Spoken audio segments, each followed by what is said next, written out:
What's going on? What's going on? This is Phil Jones, Mike Jones, however you guys know me personally and professionally, coming to you guys another podcast. So this one right here, this is to all of my supervisors and managers out there.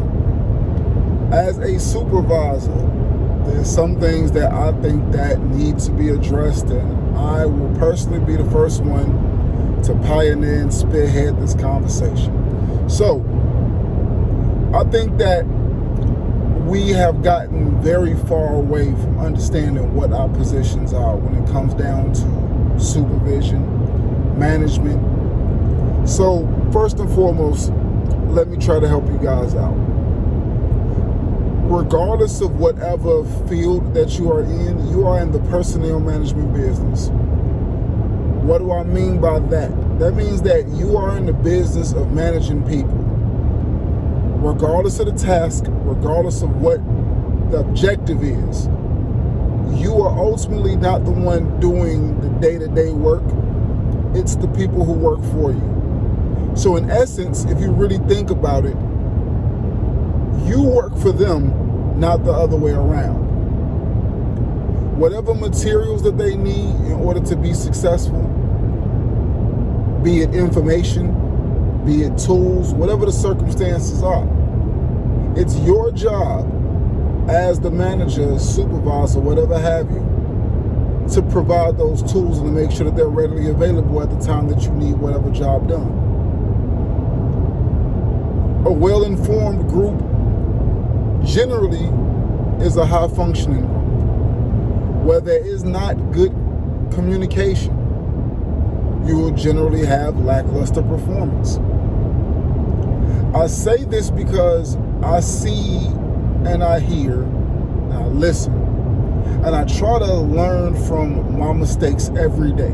When I go in and I deal with people, I have to remember that these are people's mothers, fathers, grandparents, aunts, uncles, caregivers. These people have real lives outside of what they do every day, just like myself. The same expectation that I have of them, I should be able to provide, and then some. Alongside that, you have to have a certain level of empathy to deal with people. It's not always easy, but let's look at this on a couple of different coins. If you're the pilot of the plane, you don't get to lose your cool mid-flight. If you're the police officer and you need to keep order in a search situation, you don't get to lose your cool mid-situation. If you're in the military and you go in a diffuser situation, you don't get to flip out mid-situation, because those mistakes in those arenas could easily cost somebody their life. Although your job may not be as strenuous or may not have an immediate death toll associated with it, you have to remember that when you take a position to be in a position of authority, you are looked at, A, as the example, and B, you're held to a standard to where you can't do what they do. You don't get to match energy. You don't get to match energy. You took a position that said that you can manage people. And when you manage people, the version of that person that you had the day before may not be the version that you get today. If you cannot have the hard conversation with employees one day and come in the next day, clean slate, and move forward and still be able to maintain operations, you probably are in the wrong place. Either that, or you probably need to request the necessary training and personal development in order to be able to accomplish that task. I'm just a firm believer, and anybody who I've managed in the past or currently, the one thing that I always try to verify is make sure that if I do nothing else, the people think that I treat them fairly. The people think that I treat them the same as everybody else?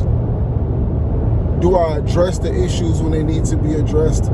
Do I take care of the business when it needs to be taken care of? Is that what the people think when they see me? That is always the goal. Anything outside of that comes along with the territory. There will be mistakes. There will be times that I'm not capable of doing certain things, or short staffing, whatever the circumstances may be. There will be times that things just don't go right. But it shouldn't be every day. Oh, sweets, dear managers and supervisors alike, no matter what tier of management that you are in, you have to remember that your subordinates look to you, or they should be able to look to you, as a pillar of guidance, as a pillar of wisdom, as a pillar of understanding. If you cannot provide that for them, don't be surprised that every day that you work with them, you're having uphill battles. You have to think. You are in the thinking business.